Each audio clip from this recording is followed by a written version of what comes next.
बिस्मिल्लाहिर्रहमानिर्रहीम। अब्बा ये थोड़ा सा बिस्किट खा ले, फिर दवाई भी तो खानी है। डॉक्टर ने सख्ती से मना किया है, मैदा खाली हो तो कोई गोली भी नहीं खानी। मैंने अब्बा के कान के करीब मुंह करते हुए कहा। अब्बा ने आंखें खोलकर मेरी तरफ देखा और इनकार में सर हिलाते हुए दोबारा आंखें बंद कर दी। दो आंसू आंखों से निकलकर चेहरा भिगो रहे थे। दवाई खाना तो लाजमी है ना, दवाई नहीं खाएगा तो फिर ऐसे ही बिस्तर पर पड़ा रहेगा। मैंने मिन्नतें करते हुए कहा और पानी में भीगा हुआ बिस्किट जबरदस्ती अब्बा के मुंह में डाल दिया। ना चाहते हुए भी उन्हें खाना पड़ा। बेबस निगाहों से मेरी तरफ देखते हुए अब्बा ने 2 बिस्किट खाने के बाद मजीद खाने से इनकार कर दिया। ये सारे बिस्किट खा ले अब्बा, मैंने लजाजत भरे अंदाज से कहा। कमजोरी और तकलीफ की वजह से उनसे बोला नहीं जाता था, इसलिए वो इनकार में गर्दन हिलाने लगे। उनकी आंखों से और चेहरे की कैफियत से साफ जाहिर हो रहा था कि वो इस वक्त खुद को बहुत बेबस महसूस कर रहे हैं। अगर खाएगा नहीं तो फिर बिस्तर पर ही पड़ा रहेगा। तेरे अलावा मेरा और कौन है? अब्बा के इनकार पर मैंने बहुत जज्बाती अंदाज में कहा और जबरदस्ती पानी में भिगोकर बिस्किट उसके मुंह में डाल दिया। मैं चाहती थी कि वो पूरा पैकेट खा ले, लेकिन वो 2 बिस्किट से ज्यादा नहीं खाना चाहते थे और मैं अच्छी तरह से जानती थी कि वो क्यों नहीं खाना चाहते। अब्बा को दिल का दौरा पड़ा था और उस वक्त उन्हें परहेजी और बहुत अच्छी खुराक की जरूरत थी, लेकिन मेरे पास उन्हें खिलाने के लिए कुछ भी नहीं था। साथ वाली झोंपड़ी में मेरी दूर पार की रिश्तेदार खाला रहती थी, जिन्हें मैं खाला कहकर बुलाती थी। उनकी बहुत मेहरबानी थी कि अब्बा की तबीयत खराब होने पर वो मेरे साथ अस्पताल गई और सरकारी तौर पर इलाज करवाने में भी मदद की। ये उनकी मेहरबानी थी कि उन्होंने किसी से मदद लेकर मुझे दवाइयां भी ले दी थी। अब्बा अम्मा के मरने के बाद से बहुत परेशान रहते थे। अम्मा के मरने के बाद तो मैं भी जैसे हंसना भूल गई थी, लेकिन अब्बा की बीमारी ने तो मुझसे मेरा बोलना भी छीन लिया था। 2 साल हुए थे अम्मा को इस दुनिया से रुखसत हुए और मुझे नहीं याद कि एक दिन भी ऐसा गुजरा हो जिस दिन मैंने और अब्बा ने अम्मा को याद ना किया हो। अम्मा और अब्बा की जिंदगी में मेरे अलावा और कोई खुशी ना आई थी। औलाद नरीना की ख्वाहिश मेरे वालिदैन के दिल में भी जरूर होगी, लेकिन उन्होंने कभी भी मेरे सामने अपनी उस महरूमी का जिक्र ना किया था। शादी के 5 साल बाद जब मैं उनकी जिंदगी में आई तो वो मुझे पाकर इतना खुश हुए कि बाकी किसी महरूमी का एहसास ना रहा। माँ बाप की इकलौती लाडली बेटी थी, इसलिए मुझे बहुत नाजो नाम से पाला गया। इस कच्ची बस्ती में सबसे खुशहाल घराना हमारा ही था, लेकिन ना जाने हमारे घर को किसकी नजर लग गई। अम्मा और अब्बा दोनों मेहनत मजदूरी करते थे। अम्मा एक कोठी में बर्तन धोने का काम करती थी और अब्बा उसी कोठी में चौकीदार था। जब मैं बहुत छोटी थी तो अम्मा काम पर जाते हुए मुझे साथ ले जाती थी। जब मैं बड़ी हुई तो अम्मा मुझे खाला की सास, जो कि माजूर थीं, चल फिर ना सकती थीं, उनके पास छोड़ जाती थी और मैं सारा दिन अम्मा और अब्बा की वापसी का इंतजार करती रहती। मैंने माँ को बहुत बार समझाया कि वो काम ना किया करे, सिर्फ अब्बा को काम करने दें, लेकिन वो मेरी एक ना सुनती। पैसे जमा करके मेरा जहेज बनाना चाहती थी ताकि मेरी शादी किसी अच्छे घर में हो जाए और मुझे उनकी तरह मेहनत न करनी पड़े। ये कच्ची बस्ती 30 के करीब झोंपड़ियों पर मुश्तमिल थी। इन झोंपड़ियों में बसने वाले लोग गुर्बत की सबसे निचली सतह से भी नीचे की जिंदगी गुजारने पर मजबूर थे। औरतें और मर्द मिलकर काम करते थे ताकि अपने बच्चों का पेट भर सकें। गुर्बत के साथ साथ हर झोंपड़ी में बच्चों की तादाद भी बहुत ज्यादा थी। ना जाने झोंपड़ियों में रहने वाले ये लोग इतने ज्यादा बच्चे क्यों पैदा कर लेते हैं जब उन्हें एक बेहतरीन निज़ाम जिंदगी नहीं दे सकते और मुआशरे का नासूर बना देते हैं। सारा दिन आवारा फिरते बच्चों को देखकर मैं यही सोचती थी। अब्बा को बिस्किट खिलाए और उसके बाद उन्हें दवाई भी खिला दी। दवा खाने के कुछ देर बाद ही वो पुरसुकून हो गए और नींद में चले गए। शायद दवाइयों में नींद का असर भी था। एक बिस्किट बचा हुआ था। जिस्म और रूह का रिश्ता बरकरार रखने के लिए मैंने वो बिस्किट खा लिया, क्योंकि पिछले 2 दिन से मैं बिल्कुल भूखी थी और सिर्फ पानी पर ही गुजारा कर रही थी। अम्मा के मरने से पहले हमारे हालात बहुत अच्छे थे। ایک دن اماں کام سے واپس آ رہی تھی کہ سڑک کراس کرتے ہوئے ایک تیز رفتار ٹرالے سے ٹکرا گئی۔ اماں کو بہت شدید چوٹیں آئیں۔ لوگ انہیں ہسپتال اٹھا کر لے گئے۔ اماں کی زندگی بچانے کے لیے ہم نے بہت کوشش کی، ساری جمع پونجی خرچ کر دی۔ اماں 1 مہینہ تک ہسپتال میں زیر علاج رہیں۔ ایک دن وہ کوما میں ہی چل بسی۔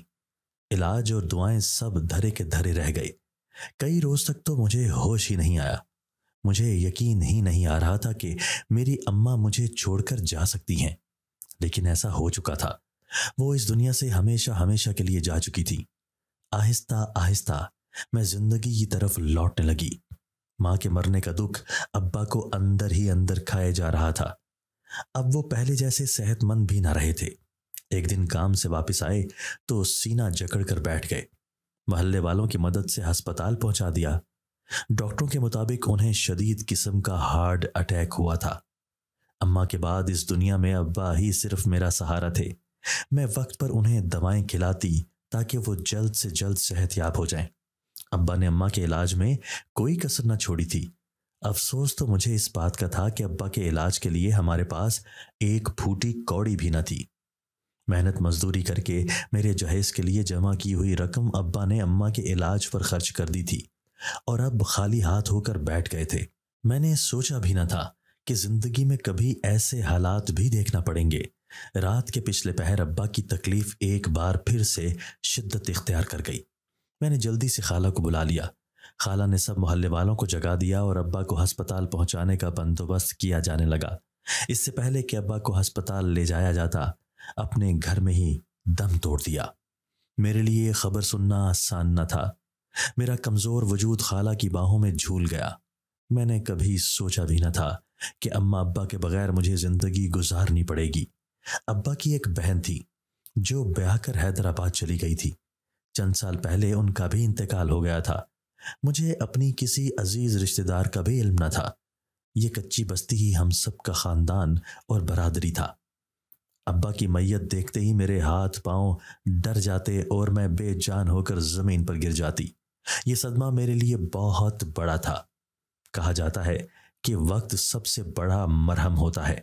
وقت کے ساتھ ساتھ میں بھی سنبھلنے لگی تھی۔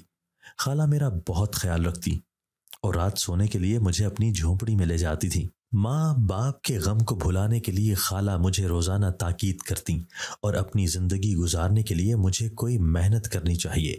مجھے کوئی کام نہ آتا تھا۔ میرے ماں باپ نے مجھے بہت محبت سے پالا ہوا تھا۔ خالہ کی بہت بڑی فیملی تھی، 4 بچے اور ساس سسر بھی ساتھ رہتے تھے۔ وہ مجھ سے تو کچھ نہ کہتی تھی، لیکن مجھے اندازہ تھا کہ میری وجہ سے انہیں بہت مشکلات دیکھنی پڑتی ہیں۔ کم آمدنی میں اتنے بڑے خاندان کا گزارا ہونا مشکل ہوتا ہے۔ خالہ کی آنکھوں میں نظر آنے والی بے بسی مجھے صاف دکھائی دیتی تھی۔ میں مانتی ہوں کہ بچی کا رات کے وقت اکیلے جھونپڑی میں رہنا مناسب نہیں ہے، لیکن اسے اپنے کھانے پینے کا انتظام کرنا چاہیے۔ میں اپنے بچوں کے لیے بہت مشکل سے کماتا ہوں۔ ایسے میں ایک بندے کا اضافی بوجھ نہیں برداشت کر سکتا، تو اسے سمجھا کہ کوئی کام دھندا کرے۔ جس کوٹھی میں اس کی ماں کام کرتی تھی وہ بھی وہاں پر کام کر سکتی ہے۔ میں ہر روز اللہ سے کہتا ہوں کہ اس کا رزق بھی مجھے دے دے، لیکن تمہارے سامنے ہے، کبھی مزدوری ملتی ہے اور کبھی ملتی ہی نہیں۔ خالہ کا میاں اپنے حالات کا رونا رو رہا تھا۔ ان دونوں میاں بیوی کا خیال تھا کہ میں سو رہی ہوں، لیکن مجھے نیند نہیں آ رہی تھی۔ ان کی باتیں صاف سنائی دے رہی تھیں۔ خالہ ہی کی وجہ سے سب مجھے برداشت کر رہے تھے۔ اس میں کوئی شک والی بات نہ تھی کہ میری وجہ سے یہ سب مسائل کا شکار ہو رہے تھے۔ خالہ کا شوہر سلیم ایکسیڈنٹ ہونے کی وجہ سے ایک ٹانگ سے لنگڑا کر چلتا تھا۔ اس کے لیے مزدوری کرنا بھی بہت مشکل کام تھا، لیکن بچوں کا پیٹ بھرنے کے لیے اسے یہ سب کرنا پڑتا تھا۔ میں بھی ان کے در پر آ کر بیٹھ گئی تھی۔ میری آنکھوں سے آنسو بہنے لگے تھے۔ اماں ابا کے مرنے کے بعد میں بہت اکیلی ہو گئی تھی۔ صبح ناشتہ کیے بغیر میں اپنی جھونپڑی میں آ گئی۔ جھونپڑی کے ایک کونے میں امی نے کچن کا سامان رکھا ہوتا تھا۔ ابا بھی سامان لا کر اسی کونے میں رکھتے تھے۔ میں کھانے پینے کے لیے کچھ تلاش کرنے لگی۔ مختلف شاپروں اور ڈبوں میں دالیں اور چاول پڑے ہوئے تھے۔ مجھے کھانا بنانا اچھی طرح سے نہیں آتا تھا، لیکن میں کسی پر بوجھ نہیں بننا چاہتی تھی۔ इसी लिए अपने लिए नाश्ता बनाने लगी। खाला के घर से कोई भी नहीं आया था। वो सब अच्छी तरह से जानते थे कि मैं बगैर नाश्ता किए ही वहां से आ गई हूँ। दिन के वक्त खाला बहुत अफसुर्दा और लटकी हुई शक्ल लेकर आई थी। वो मुझसे बहुत शर्मिंदा थी, लेकिन मैं अच्छी तरह से जानती थी कि इसमें उनका कोई कसूर नहीं है, बल्कि किसी का भी कोई कसूर नहीं है। इस बस्ती में रहने वाले सभी लोग ऐसे ही थे, मजदूरी करके बच्चों का पेट पालते थे। दुख तो इस बात का था कि ये लोग अपनी किस्मत बदलने की कोशिश भी नहीं करते थे। मैंने तुम्हारे खालू से इजाजत ले ली थी कि आज हम दोनों उस कोठी पर जाएंगी जिस पर तुम्हारी अम्मा काम करती थी।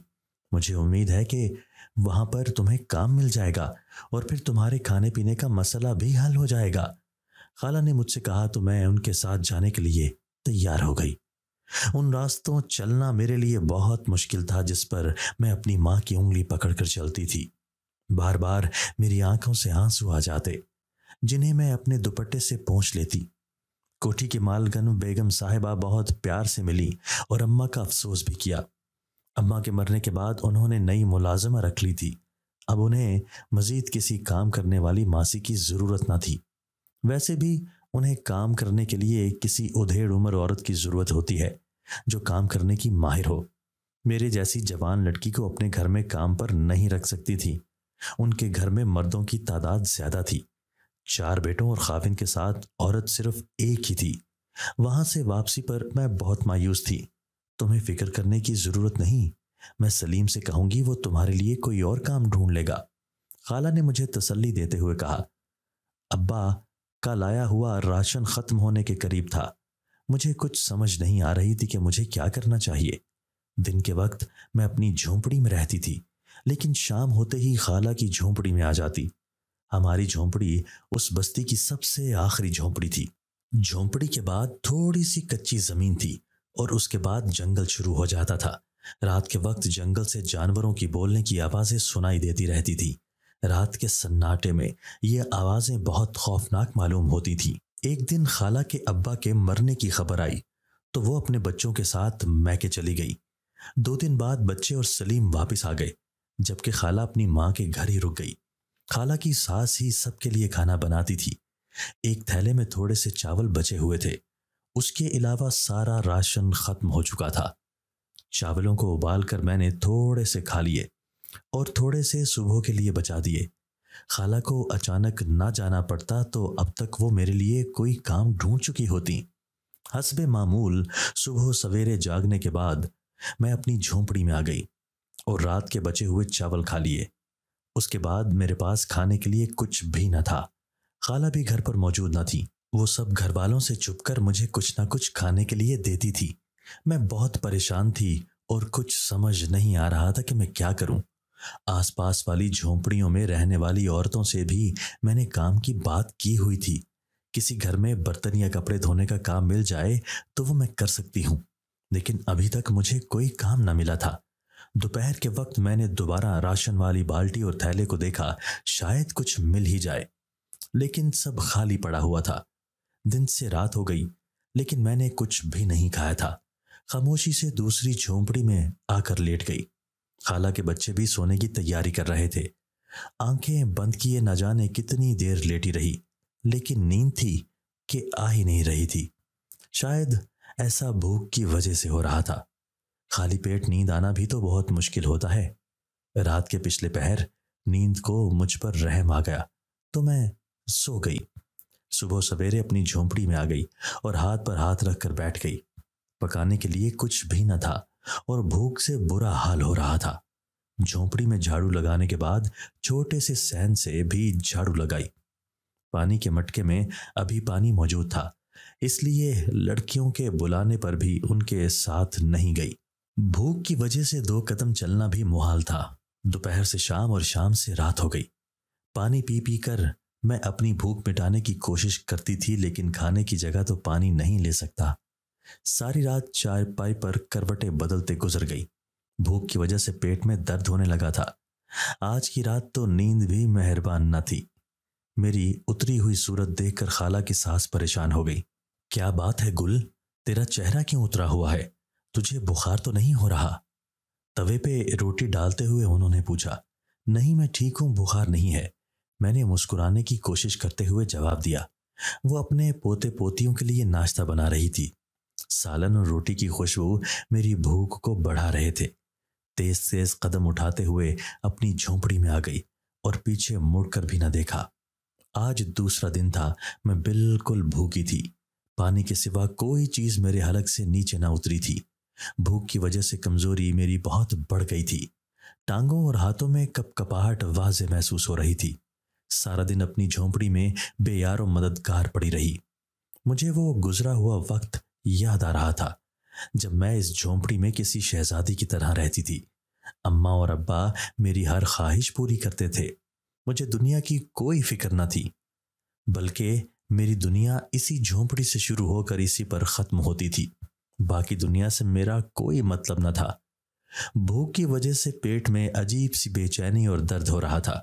यूं महसूस होता था कि पेट अंदर से कट रहा है। सारा दिन भूखी प्यासी अम्मा की चारपाई पर लेटी रही। जब लेटकर थक जाती तो उठकर बैठ जाती। पेट दर्द की वजह से ज्यादा देर लेटा भी ना जाता था। थोड़ी थोड़ी देर बाद पेट को हाथों की मदद से दबाते हुए उठकर बैठ जाती। सारा दिन भूखा प्यासा ही गुजर गया। शाम का अंधेरा फैलने से पहले पहले ही मैं दूसरी झोंपड़ी में आ गई। यहाँ पर सब खाना खा रहे थे। खाने की खुशबू मुझे अपनी तरफ खींच रही थी। मेरी अना इस बात की इजाजत नहीं दे रही थी कि मैं खाला की सास से रोटी के चंद नवाले मांग सकूं। खुद पर जब्त करते हुए अपनी चारपाई पर लेट गई। उस वक्त भूख और नक्काहत की वजह से मुझसे बात करना भी मुश्किल हो रहा था। आंखें भी इतनी बेजान हो चुकी थी कि उन्हें ज्यादा देर खोलना भी मुश्किल लगता था। आंखें बंद करके लेट गई और सोने की कोशिश करने लगी, लेकिन नींद तो मुझसे कोसों मील दूर थी। अगर खाला घर मौजूद होती तो वो मुझे कभी भी 2 दिन भूखा न रहने देती। चारपाई पर लेटकर आंखें बंद करके सोने की कोशिश करने लगी, लेकिन हर कोशिश में नाकाम रही। मैं सोना चाहती थी ताकि मेरी अजियत कुछ कम हो जाए, लेकिन नींद तो मुझसे रूठ चुकी थी। पूरी रात बिस्तर पर करवटें बदल बदल कर मेरा जिस्म दुखने लगा था, लेकिन नींद ना आई। रात का ना जाने कौन सा पहर था जब निढाल होकर मैं सो गई। सुबह जब आंख खुली तो सांस लेने में भी दुश्वारी हो रही थी। खाला के 2 बच्चे आपस में रोटी पर लड़ रहे थे। उन्हें उनके हाल पर छोड़कर मैं अपनी झोंपड़ी में आ गई। खामोश और वीरान झोंपड़ी देखकर मेरे जख्म ताजा हो गए। भीगी हुई आंखों से मैं अपने घर के चारों अतराफ में देखने लगी। मुझे अपने माँ बाप यहाँ चलते फिरते और मुस्कुराते हुए दिखाई देने लगे। ये मेरा घर मेरे लिए जन्नत से कम न था। अम्मा अब्बा के मरते ही सब कुछ खत्म हो गया। झोंपड़ी के कच्चे फर्श पर घुटनों के बल बैठकर मैंने ऊंची आवाज में रोना शुरू कर दिया। शायद ऐसा करने से दिल का बोझ हल्का हो जाए। उस वक्त मेरी सबसे अहम जरूरत खाना था। मुझे ऐसा लग रहा था कि अगर आज मुझे खाना न मिला तो मैं शायद जिंदा ही न बच सकूं। कमजोरी की वजह से टांगे इस कदर बेजान हो चुकी थीं कि जमीन पर बैठे हुए भी कपकपा रही थी। झोंपड़ी के दरवाजे के साथ टेक लगाकर बैठ गई और किसी मदद का इंतजार करने लगी। झोंपड़ी के दरवाजे में बैठे हुए कई घंटे गुजर चुके थे, लेकिन मुझ में यहां से उठकर बिस्तर तक जाने की हिम्मत ना हो रही थी। अचानक कुछ बच्चे जंगल की तरफ से भागते हुए आ रहे थे। उनके शोर की आवाज मेरे कानों को सुनाई दे रही थी। जब वो मेरे करीब से गुजरे तो मैंने देखा कि 10 से 12 साल की उम्र के दरमियान के ये बच्चे जंगल की तरफ से आ रहे थे और उन्होंने अपने हाथ में जंगली फल उठाए हुए थे। उनकी जेबों में जंगली बेर पड़े हुए थे और वो मजे ले लेकर खा रहे थे। अपनी बातों में मगन वो हमारी झोंपड़ी के सामने से गुजर गए। अचानक ही मेरे जहन में एक धमाका हुआ। क्यों ना मैं भी जंगल में से अपने खाने के लिए कुछ ले आऊं? हो सकता है मुझे भी कुछ खाने को मिल जाए। मेरे जहन में एक उम्मीद ने जन्म लिया था। ये सोचते ही मेरे कमजोर जिस्म में भी कुछ ताकत आ गई। आहिस्ता आहिस्ता कदम उठाते मैं जंगल की तरफ बढ़ने लगी। मैं नहीं जानती थी कि मेरे साथ क्या होने वाला है। जब कुछ खाने के लिए मिलने की उम्मीद हुई तो मेरी बेजान टांगों में ना जाने इतनी हिम्मत कहां से आ गई थी। मुझे बिल्कुल भी अंदाजा नहीं था कि मैं क्या करने जा रही हूं। छोटी छोटी झाड़ियां तो मौजूद थीं, लेकिन उन पर सिर्फ पत्ते ही लगे होते थे, कोई फल न था। मैं जंगल में ज्यादा आगे नहीं जाना चाहती थी। अकेले मुझे भी डर लग रहा था। लेकिन भूख की शिद्दत की वजह से उस वक्त मुझे कोई एहसास नहीं था कि मैं अकेली ही जंगल में आ गई हूँ। अगर मुझे किसी ने देख लिया तो ना जाने क्या क्या बातें बनाएंगे। झाड़ियों से गुजरकर कुछ आगे बढ़ी तो लंबी कतार में दरख्त लगे हुए थे। जहां तक निगाह जाती थी दरख्त ही दिखाई दे रहे थे। मुझे किसी ऐसे दरख्त की तलाश थी जिस पर कोई फल लगा हो, जिसे खाकर मैं अपनी भूख और ग़िज़ाई ज़रूरत पूरी कर सकूं। बहुत देर तक इधर उधर घूमती रही, शायद कोई ऐसा दरख्त मिल ही जाए जिस पर फल लगा हो। मेरे अंदाजे के मुताबिक 1 घंटे से ज़्यादा का वक्त गुजर चुका था, लेकिन मुझे खाने के लिए कुछ भी न मिला था। मैं बहुत थक चुकी थी, इसलिए ज़मीन पर बैठ गई। उस वक्त मैं बहुत मायूस हो चुकी थी और खामोशी से बैठकर अपनी इस गलती के बारे में सोचने लगी जिसकी वजह से मुझे ये सज़ा मिल रही थी। लेकिन बहुत देर सोचने के बाद भी मुझे अपना कोई ऐसा बड़ा गुनाह याद नहीं आया जिसकी वजह से इतनी बड़ी सज़ा मिल रही थी। बेध्यानी से सब्ज रंग की एक जड़ी बूटी का पत्ता तोड़कर मैंने मुंह में रखा और चूसने लगी। उस पत्ते का रस काफी ज्यादा खट्टा और मजेदार था। शायद कुदरत को मुझ पर रहम आ गया था, और कुछ नहीं तो इस पत्ते के अर्क से ही मैं कुछ ताकत हासिल कर सकती हूँ। ये सोचकर मैंने मजीद पत्ते तोड़ दिए और उन्हें मुंह में डालकर चूसने लगी। पत्ते का अर्क तो मजेदार था, लेकिन पत्ता चबाने में काफी कड़वा महसूस होता था, इसलिए मैं उसे मुंह से थूक देती। मैं नहीं जानती थी ये जड़ी बूटी कौन सी है और इसके क्या फवायद और नुकसानात हैं। अल्लाह का शुक्र अदा करते हुए मैंने थोड़े से और पत्ते तोड़कर अपनी गोद में रख लिए। पत्तों का ये अर्क मेरे लिए अमृत का काम कर रहा था। मुझे ऐसा लगता था कि आज तो भूख की वजह से मैं मर ही जाऊंगी, लेकिन अल्लाह ताला की इस गैबी मदद ने मेरे जिस्म की ताकत बहाल करने में बहुत मदद की थी। अचानक ही मुझे एहसास हुआ कि मुझे बहुत देर हो चुकी है इस जंगल में आए हुए। ऐसा ना हो कि खाला की सास मुझे तलाश कर रही हो। गोद में बिखरे हुए पत्ते मैंने हाथ में उठा लिए। जब तक खाने का कोई इंतजाम नहीं होता, ये पत्ते ही मेरे लिए खाने का काम सरअंजाम देने वाले थे। ये क्या? मुझे ऐसे लग रहा था कि मेरी टांगें अभी अपनी जगह से हिल नहीं रही। मैं इन्हें हरकत देना चाहती थी, लेकिन वो बिल्कुल भी हरकत में नहीं आ रही थी। हैरानगी से मैं अपनी टांगों को देखने लगी। मैंने जोर जोर से अपनी टांगों को हाथ लगाया, लेकिन उस वक्त मुझे बहुत हैरत हुई जब मेरी टांगों को एहसास ही ना हुआ कि उनको छुआ जा रहा है। अचानक ही हाथ में पकड़े हुए पत्ते भी खुद ही जमीन पर गिर गए। मेरे हाथ भी वाज़े तौर पर आहिस्ता आहिस्ता बेजान हो रहे थे। या अल्लाह, ये क्या हो रहा है? अपने बेजान जिस्म को टटोलते हुए मैंने रोते हुए कहा। मेरे लिए तो अपनी जगह से खड़े होना भी मुश्किल हो चुका था। मुझे समझने में देर न लगी कि ये इस जड़ी बूटी का असर है जिसके पत्तों का अर्क मैंने अभी इस्तेमाल किया है। मुझे जड़ी बूटियों के बारे में कोई ख़ास इल्म न था। मुझे बहुत फिक्र हो रही थी। अगर बस्ती की किसी औरत को मुझसे कोई काम पड़ता तो झोंपड़ी खाली देखकर वो न जाने क्या सोचेंगे। लम्हों में ये बात जंगल की आग की तरह पूरी बस्ती में फैल जाएगी। आहिस्ता आहिस्ता मेरे हाथ और बाजू भी बेजान हो गए। बेबसी और मजबूरी की तस्वीर बने किसी मदद की मुंतजिर बैठी रही। मैं खुद को बिल्कुल मजबूर और लाचार समझ रही थी। अजीब बात, ठीक है, मेरा सारा जिस्म बेजान हो चुका था, लेकिन मेरा दिमाग होशो हवास में था। सपहर हो चुकी थी और मैं बेयार मददगार इस जंगल में पड़ी हुई थी। मैं जंगल में ज्यादा दूर नहीं बल्कि जंगल के दहाने पर ही बैठी थी। पिछले कई घंटों से मैं यहाँ बेहिस्सो हरकत पड़ी हुई थी, लेकिन हमारी बस्ती का कोई शख्स इस तरफ न आया था। मैं दिल ही दिल में अल्लाह ताला से दुआ मांग रही थी। मुझे उम्मीद थी कि वो बच्चे जो आज दिन को इस जंगल की तरफ आए थे, जिनकी बातें सुनकर मैं इस तरफ आ गई थी, हो सकता है कि वो बच्चे दोबारा आएं। लेकिन वक्त तेजी से आगे बढ़ रहा था। शाम होने के करीब थी। अब सूरज गुरूब होने वाला था। कोई भी नहीं आया था। मुझे यकीन हो चला था कि मैं यहाँ पर बैठे बैठे ही मर जाऊंगी। रात के अंधेरे में कोई जंगली जानवर मुझे चीड़ फाड़ कर खा जाएगा। बेबसी से मेरी आंखों से आंसू बहने लगे और मैं उस वक्त को कोसने लगी जब मैं जंगल की तरफ आई थी। अगर मुझे अंदाजा होता कि मैं इतनी बड़ी मुसीबत में फंस जाऊंगी तो मैं अपनी झोंपड़ी में भूखी पड़ी रहती।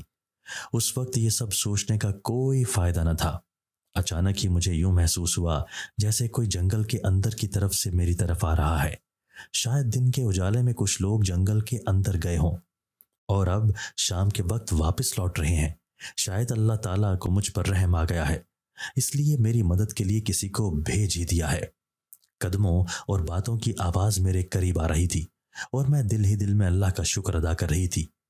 میں گردن گھما کر جنگل کی طرف دیکھنا چاہتی تھی، لیکن میری گردن تو اس قدر سخت اور اکڑی ہوئی تھی جیسے کوئی سریا لگا ہو۔ باتوں کی آواز مسلسل قریب آ رہی تھی۔ میں نے اپنی ساری توجہ ان باتوں کی طرف لگا دی تاکہ کچھ تو سمجھ آئے یہ کون لوگ ہیں اور اس وقت جنگل میں کیا کر رہے ہیں، لیکن آواز واضح ہونے کے باوجود بھی الفاظ سمجھ میں نہیں آ رہے تھے۔ شاید وہ کوئی اور زبان بول رہے تھے۔ عجیب و غریب 3 قسم کی خواتین میرے سامنے آ کر کھڑی ہو گئیں اور حیرانگی سے میری طرف دیکھنے لگیں۔ ان خواتین کو دیکھ کر تو خوف کے مارے میرا حلق خشک ہونے لگا تھا۔ میری طرف دیکھتے ہوئے وہ تینوں کسی غیر مانوس زبان میں ایک دوسرے سے باتیں کرنے لگیں، لیکن مجھے ان کی کوئی بات سمجھ نہیں آ رہی تھی۔ میں نے اللہ تعالیٰ سے مدد مانگی تھی، لیکن یہ تو کوئی بہت عجیب اور ڈراؤنی مخلوق تھی۔ ان کے لمبے لمبے ناک اور کان دیکھ کر ایسا محسوس ہو رہا تھا جیسے یہ کسی جانور کے ہوں۔ ان کی آنکھیں بھی بہت بڑی بڑی اور سرخ تھیں، لباس بھی بہت عجیب اور زمین کو چھو رہا تھا۔ میں نے اپنی پوری زندگی میں کبھی ایسی خوفناک شکل کی عورتیں نہیں دیکھی تھی۔ ایک عورت نے میرے ارد گرد پہلے پتے اٹھا کر دوسری عورت کو دکھائے تو وہ کچھ سمجھ آ جانے والے انداز میں سر ہلانے لگی۔ وہ میرے بارے میں فیصلہ نہیں کر پا رہی تھی کہ انہیں کیا کرنا چاہیے۔ مجھے یہاں پر ہی بے یار و مددگار چھوڑ دینا چاہیے یا میری کوئی مدد کرنی چاہیے۔ ایک خاتون تو اس حق میں نہیں تھی کہ وہ مجھے اپنے ساتھ لے کر جائیں۔ میں بھی یہی چاہتی تھی کہ یہ عجیب و غریب ڈراؤنی شکل والی مخلوق مجھے یہاں چھوڑ کر چلی جائے۔ ان کے لہجے اور اشاروں سے مجھے سمجھنے میں مدد مل رہی تھی۔ ایک عورت کی مخالفت کے باوجود خود مجھے اپنے ساتھ لے جانے لگی۔ میں انہیں منع کرنا چاہتی تھی، چیخ کر انہیں روکنا چاہتی تھی، لیکن میری آواز میرے حلق سے باہر نہیں آ رہی تھی، بلکہ مجھے تو یوں محسوس ہو رہا تھا کہ میری زبان بھی حرکت نہیں کر سکتی۔ ایک عورت نے آگے بڑھ کر مجھے اٹھایا اور کسی بوجھ کی طرح اپنی کمر پر لاد لیا۔ مجھے بہت حیرت ہو رہی تھی کہ اس عورت نے مجھے اٹھا لیا تھا جیسے میں کوئی چھوٹا بچہ ہوں۔ وہ جنگل میں بہت تیزی سے آگے بڑھ رہی تھی۔ جنگل کی خاموشی اور پر اسراریت کی وجہ سے میرا دل خوف سے زور زور سے دھڑک رہا تھا۔ میں نے کبھی سوچا بھی نہ تھا کہ میں اس جنگل کو دیکھوں گی، لیکن میرے اختیار میں کچھ بھی نہ تھا۔ آپس میں باتیں کرتی وہ تیز قدموں سے آگے بڑھ رہی تھی۔ جنگل میں درختوں اور جنگلی جھاڑیوں کی بہت زیادہ تعداد تھی۔ اچانک ہی درختوں کی تعداد کم ہونے لگی اور ہم ایک بہت بڑے میدان میں پہنچ گئیں۔ شام ہو چکی تھی، لیکن ابھی تک رات کا اندھیرا نہیں پھیلا تھا۔ پورے میدان کو رنگ برنگی لائٹوں اور پھولوں سے سجایا ہوا تھا۔ میدان میں کچھ لوگ ادھر سے ادھر گھومتے ہوئے دکھائی دے رہے تھے۔ سب اپنے اپنے کاموں میں مصروف تھے۔ انہیں کام کرتے ہوئے دیکھ کر مجھے اندازہ ہو رہا تھا کہ وہ میدان کو سجا رہے ہیں۔ ایک کونے میں مجھے زمین پر اتار کر بٹھا دیا گیا۔ کام کرتے ہوئے لوگوں نے رک کر ایک بار میری طرف دیکھا اور دوبارہ اپنے اپنے کاموں میں مصروف ہو گئے۔ وہ تینوں عورتیں مجھے ایک کونے میں بٹھا کر نہ جانے کہاں چلی گئی تھیں۔ میں بہت پریشان تھی کہ میں گھر کیسے واپس جاؤں گی۔ جنگل بہت گھنا اور بہت بڑا بھی تھا۔ مجھے کچھ سمجھ نہیں آ رہی تھی کہ میرے ساتھ کیا ہو رہا ہے۔ اب تک تو پوری بستی میں یہ خبر پھیل چکی ہوگی کہ میں اپنی جھونپڑی میں موجود نہیں ہوں۔ میرے بارے میں طرح طرح کی قیاس آرائیاں کی جا رہی ہوں گی۔ ایک کونے میں بیٹھی ہوئی میں آنے والے حالات کے بارے میں سوچ رہی تھی۔ رات کا اندھیرا پھیلنے لگا اور آہستہ آہستہ میدان میں لوگ جمع ہونا شروع ہو گئے۔ میدان کے وسط میں ایک بہت بڑا تخت لگا ہوا تھا جو بہت خوبصورت سجا ہوا تھا۔ مرد، عورتیں، بچے، بوڑھے اور جوان رنگ برنگے لباس پہنے جوک در جوک آ رہے تھے۔ ایسا معلوم ہو رہا تھا کہ یہاں پر کوئی میلہ یا تقریب منعقد ہونے والی ہے۔ جس کونے میں بیٹھی ہوئی تھی اس طرف اندھیرا تھا۔ اندھیرا پھیلتے ہی میدان رنگ برنگی لائٹوں سے جگمگا اٹھا تھا۔ میں ایک اندھیرے کونے میں بیٹھی ہوئی تھی، اس لیے میری طرف کوئی بھی متوجہ نہ تھا، لیکن میں حیران نظروں سے ہر طرف دیکھ رہی تھی۔ یہ سب لوگ تو بہت عجیب اور ڈراؤنی شکلوں کے مالک تھے۔ ان کی لمبی لمبی ناک اور کان انہیں ہیبت ناک بناتے تھے۔ نہ جانے یہ کون سی مخلوق تھی۔ میں ان کے بارے میں کچھ نہ جانتی تھی اور نہ ہی اس سے پہلے کسی ایسی مخلوق کو دیکھا تھا۔ دیکھتے ہی دیکھتے میدان مہمانوں سے کھچا کھچ بھر گیا۔ یہ ایک بہت بڑا میدان تھا۔ جہاں تک نظر جاتی تھی لمبے لمبے جناتی لوگ دکھائی دے رہے تھے۔ میرا دماغ اس بات پر بضد تھا کہ یہ انسان نہیں بلکہ جنات ہیں، لیکن میرا دل یہ ماننے کے لیے تیار نہیں تھا۔ میں سوچ بھی نہیں سکتی تھی کہ میں کبھی جنات کو اپنی آنکھوں سے دیکھوں گی، اور میرے دل میں ایسی کوئی خواہش بھی نہ تھی۔ جنات کے بارے میں سنی ہوئی کہانیوں کی وجہ سے جنات کے نام سے ڈرتی تھی، لیکن نہ جانے میری قسمت میں کیا لکھا ہوا تھا۔ اندھیرے کونے میں بیٹھی میں بے آواز رونے لگی۔ اچانک ہی میدان تالیوں اور نعروں کی آواز سے گونج اٹھا۔ رونا بھول کر میں اس طرف متوجہ ہو گئی۔ لوگوں کا جوش و خروش دیکھنے والا تھا۔ ایسا معلوم ہو رہا تھا کہ وہ کسی کا استقبال کرنے کے لیے پرجوش ہو رہے ہیں۔ اپنا غم بھول کر میں بہت توجہ سے اس ڈراؤنی مخلوق کا جشن منانے کا انداز دیکھ رہی تھی۔ بہت سے مرد رقص کر رہے تھے، تالیاں پیٹ کر لوگ انہیں داد دے رہے تھے۔ سب خوشیاں منانے میں مصروف تھے۔ ایک کونے میں پڑی ہوئی بے بس اور مجبور لڑکی کسی کو یاد نہ تھی۔ اللہ جانتا ہے کہ میں اور کتنا عرصہ یہاں پر بے بس اور مجبور پڑی رہوں گی۔ مجھے اپنا گھر یاد آ رہا تھا، جہاں میں اپنی مرضی سے زندگی گزار رہی تھی۔ اچانک فضا پرجوش نعروں سے گونجنے لگی۔ ایک بہت بڑی بگی میرے سامنے والے کونے سے اندر داخل ہوئی۔ بگی کو بہت خوبصورت انداز سے سجایا ہوا تھا۔ آہستہ آہستہ چلتے ہوئے بگی تخت کے پاس جا کر رک گئی۔ میں کچھ فاصلے پر تھی، اس لیے بگی میں بیٹھے ہوئے کسی بھی شخص کو دیکھ نہیں سکتی تھی۔ ایک عجیب و غریب قسم کا شخص بگی سے باہر نکلا۔ اس کا قد بہت لمبا تھا۔ فاصلے پر ہونے کی وجہ سے اس کا چہرہ واضح دکھائی نہیں دے رہا تھا۔ لباس بہت چمکدار اور تیز رنگ کا تھا۔ وہ شخص بگی سے باہر نکلا تو پرجوش انداز سے خوش آمدید کہا گیا۔ ہاتھ ہلا کر اس نے سب کا شکریہ ادا کیا اور پھر بگی کی طرف ہاتھ بڑھا دیا۔ سرخ جوڑے میں سجی ہوئی ایک دلہن اس کا ہاتھ پکڑ کر بگی سے باہر نکلی اور پھر وہ دونوں تخت پر بیٹھ گئے۔ اب مجھے سمجھ آئی تھی کہ یہ کوئی شادی کی تقریب ہو رہی تھی۔ بگی میں سے مزید 2 افراد برآمد ہوئے۔ شاید یہ دلہا کے والدین تھے۔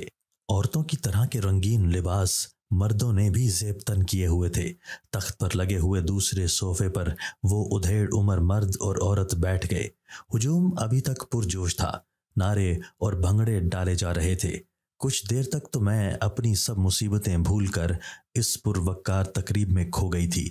میرے لیے یہ بہت ہی حیران کن بات تھی کہ جنات کی شادی پر شور ہنگامہ برپا کرتے ہیں اور بہت خوشیاں مناتے ہیں۔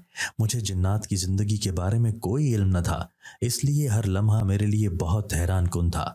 میدان کے کونے میں سمٹی ہوئی بیٹھی تھی اور کسی مدد کی منتظر تھی۔ اچانک ہی سارا مجمع خاموش ہو گیا۔ ایک طرف خاموشی چھا گئی۔ ایسا لگ رہا تھا اس بڑے سے میدان میں کوئی بھی موجود نہیں ہے۔ سانس لینے کی آواز دور تک سنی جا سکتی تھی۔ مجھے بہت حیرت ہو رہی تھی۔ چند لمحے پہلے یہاں پر اتنا شور تھا کہ کان پڑی آواز سنائی نہ دے رہی تھی، لیکن اب یہاں پر ایسی خاموشی چھا گئی تھی جیسے سب گونگے بیٹھے ہیں۔ اچانک ہی ہوا میں اڑتا ہوا ایک گھوڑا دکھائی دیا۔ یہ منظر میرے لیے بہت حیران کن تھا۔ گھوڑا ہوا میں اڑتا ہوا زمین کی طرف آ رہا تھا۔ سفید رنگ کے گھوڑے کے بڑے بڑے پر اس کے اڑنے کی مدد کر رہے تھے۔ آج سے پہلے میں نے جتنے بھی گھوڑے دیکھے تھے ان میں کوئی بھی پر والا گھوڑا نہیں تھا۔ اب تو مجھے یقین ہو چلا تھا کہ میں سچ میں انسانوں کے درمیان میں نہیں ہوں بلکہ یہ کوئی دوسری مخلوق ہے۔ گھوڑا تخت کے پاس زمین پر اتر گیا۔ اس پر بیٹھا ہوا شخص جس نے ایک انتہائی قیمتی اور زرق برق لباس پہنا ہوا تھا گھوڑے سے نیچے اترا اور تخت پر لگی ہوئی سب سے بڑی کرسی پر بیٹھ گیا۔ ہجوم میں موجود بیٹھے ہوئے لوگ اس کے استقبال کے لیے کھڑے ہو گئے۔ سب بہت مؤدبانہ انداز سے سر جھکا کر کھڑے تھے۔ میں تخت سے فاصلے پر تھی، لیکن مجھے اس بات کا اندازہ ہو رہا تھا کہ یہ شخص اس مخلوق کے درمیان بہت اہمیت کا حامل ہے اور بہت اعلیٰ مقام بھی رکھتا ہے۔ یقیناً یہ کوئی سردار یا شہنشاہ جنات ہوگا۔ خوف کے مارے میرا دل زور زور سے دھڑکنے لگا تھا۔ مجھے اس بات کا یقین ہو چکا تھا کہ یہ جناتی مخلوق ہے اور نہ جانے میرے ساتھ کیا سلوک کرنے والی ہیں۔ आने वाले वक्त के बारे में और अपने साथ होने वाले किसी अनहोनी वाक़े की बारे में सोचकर मेरी आंखों से आंसू जारी हो चुके थे। मैं उस वक्त बेबसी की इंतहा पर थी और मुझे अपने वालिदैन की याद सताने लगी। अगर मेरे वालिदैन जिंदा होते तो मैं किसी की भी मदद की मुंतज़िर ना होती। मेरे गायब हो जाने पर मेरे वालिदैन मुझे तलाश करने की हर मुमकिन कोशिश करते। सलीम और उसकी माँ ने तो शुक्र अदा किया होगा कि उनकी जान मुझसे छूट गई है। मेरे हाथों में इतनी शक्कत भी न थी कि मैं अपने आंसू पोंछ सकती। तख्त पर बराजमान होकर उस शख्स ने हाथ से कुछ इशारा किया तो खामोश और मुअद्दबाना बैठे हुए लोग खुशी से चीख उठे और दोबारा वही हंगामा शुरू हो गया। सब लोग खुशियां मना रहे थे। बच्चे खुशी से इधर उधर घूमने लगे। एक बच्चा मेरे करीब आकर खड़ा हो गया और हैरान नजरों से मेरी तरफ देखने लगा। वो बच्चा भी अजीब व गरीब शक्ल सूरत वाला था। उन सब में एक बात मुश्तरक थी, बड़े बड़े कान और लंबी नाक, उस पर बड़ी बड़ी सुर्ख आंखें। अगर मैं उस वक्त अपने घर में मौजूद होती तो उस बच्चे को देखकर खौफ से चीख पड़ती, लेकिन बहुत देर से ये चेहरे देखने की वजह से अब मुझे इससे कोई खौफ महसूस नहीं हो रहा था। चंद लम्हों तक वो मेरी तरफ देखता रहा और फिर दौड़कर हुजूम की तरफ चला गया। कुछ देर बाद वो एक अपने ही हमशक्ल औरत के साथ मेरी तरफ आने लगा। मुझे अपनी मौत यकीनी दिखाई दे रही थी, क्योंकि उस आतशी मखलूक से मुझे किसी से भलाई की तवक्को न थी। इतना इल्म तो मुझे था कि जिन्नात और इंसान एक दूसरे के दुश्मन हैं। मेरा दिल किसी परिंदे की तरह फड़फड़ाने लगा। मुझे देखते ही वो औरत जोरदार आवाज में चीखी। उसकी आवाज सुनकर बहुत से लोग उसकी तरफ मतवज्जे हो गए। मैं अल्लाह ताला से दिल ही दिल में मदद मांग रही थी। औरतें और मर्द मेरे गिर्द जमा होना शुरू हो गए थे। तुम कौन हो और यहाँ पर क्या कर रही हो? एक औरत ने मुझसे पूछा। उसका चेहरा इंतहाई स्याह और आंखें बहुत चमकदार थीं। मेरी आवाज तो मेरे हलक से बाहर ही नहीं आती थी। जबान तो चिपक कर रह गई थी। मेरा सारा जिस्म ऐसा था जैसे मुझ पर फालिज का अटैक हुआ हो। वो मेरे जवाब की मुंतजिर थी। मुंतजिर निगाहों से मेरी तरफ देखने लगी। जवाब देने की बजाय मैं मुल्तजी निगाहों से उसकी तरफ देखने लगी। हैरत की बात तो ये थी कि सब औरतों और मर्दों की शक्लें एक जैसी थीं। मुझे उन औरतों का इंतजार था जो मुझे उठाकर यहाँ पर लाई थी। इससे तो बेहतर था वो मुझे वहां पर ही छोड़ आती और कोई जंगली जानवर मुझे जान से मार देता और मेरी जान छूट जाती। बेबसी से इर्द गिर्द खड़े मर्द और औरतों को देखकर मैंने दिल ही दिल में सोचा, एक औरत लोगों को पीछे करते हुए तेजी से मेरी तरफ आ रही थी। इसे मैं लेकर आई हूँ। ये जंगल में बेहिस्सो हरकत पड़ी हुई थी, इसलिए मैं इसे उठा कर लाई ताकि इसकी कुछ मदद कर सकूं। उस औरत ने जवाब दिया, अगर तुम इसे उठा कर ले आई थी तो इसकी मदद तो कर देती। न जाने ये कब से यहाँ पड़ी हुई है। बड़ी बड़ी स्याह आंखों वाली औरत ने उससे कहा। जब वो औरत मुझे उठा कर लाई थी उसके साथ 2 औरतें और भी थीं, लेकिन वो जो जबान बोल रही थी वो मेरी समझ से बाहर थी। लेकिन अब वो जिस जबान में बात कर रही थी वो आम फहम जबान थी। मैं इसे इसलिए उठा कर लाई थी ताकि इसे कोई नुकसान न पहुंचे, लेकिन मैं कामों में इतनी मसरूफ हो गई कि मुझे उसकी याद ही न रही।